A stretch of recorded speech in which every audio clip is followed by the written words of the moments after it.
I'm a lawyer and my client murdered their whole family. I'm about to prove their innocence.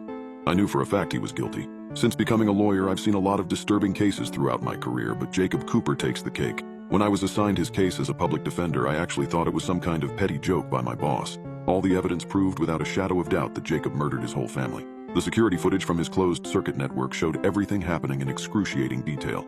How he stabbed his wife first and then used a pillow to asphyxiate his two girls. It was disgusting, and I was meant to defend him? Little did I know that this video didn't actually show the full picture. Even though there wasn't any audio on the feed, watching the struggle his family put up to fight back was the most difficult thing I have ever had to see in my entire career. After reviewing the notes taken by forensics and talking with the DA, I was finally ready to meet my client, or as ready as I could be.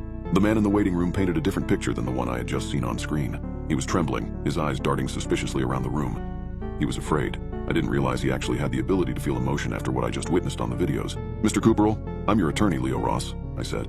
He was acting extremely jerky and overly cautious when he replied. "Thank God. I was starting to think this was a setup too. You're not wearing a wire, are you?" No, I can tell. You're safe."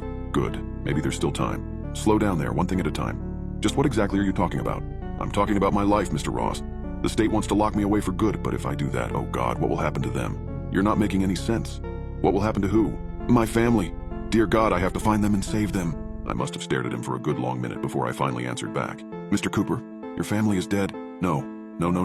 That's exactly what they want you to think." "I'm telling you I'm innocent, Mr. Ross!" There was this dangerous, unhinged look in his eyes whenever he said this. I'm not quite sure why. Call it instinct or maybe those years of experience I touched on earlier. But when he said those 4 words, I wanted to believe him. I took out an audio recorder and sat down across from him. I asked him to explain in detail what happened that night. I was thinking his paranoia might get him to spill. I was so wrong. Instead, Jacob started telling me about how he noticed something was wrong when he got back from work. I don't really know how to describe it, but something felt off, you know? Martha was in the kitchen, my girls were playing video games, except, and this is the part where no one believes me, I know, that they weren't my family. I didn't say a word. I was too worried that if I did, I might freeze up the story he was giving me. They acted like my family, but I knew they weren't.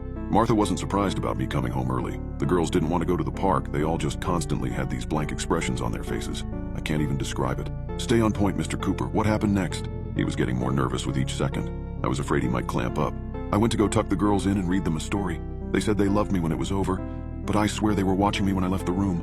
"Then you went to your bedroom." "I went to our room and spoke to the woman standing there in my room. I needed to know where my real family was. She stared at me and refused to cooperate. That's when I snapped. You know what happened. I grabbed her and shoved her to the bed, demanding I see my real wife. You don't believe me, do you?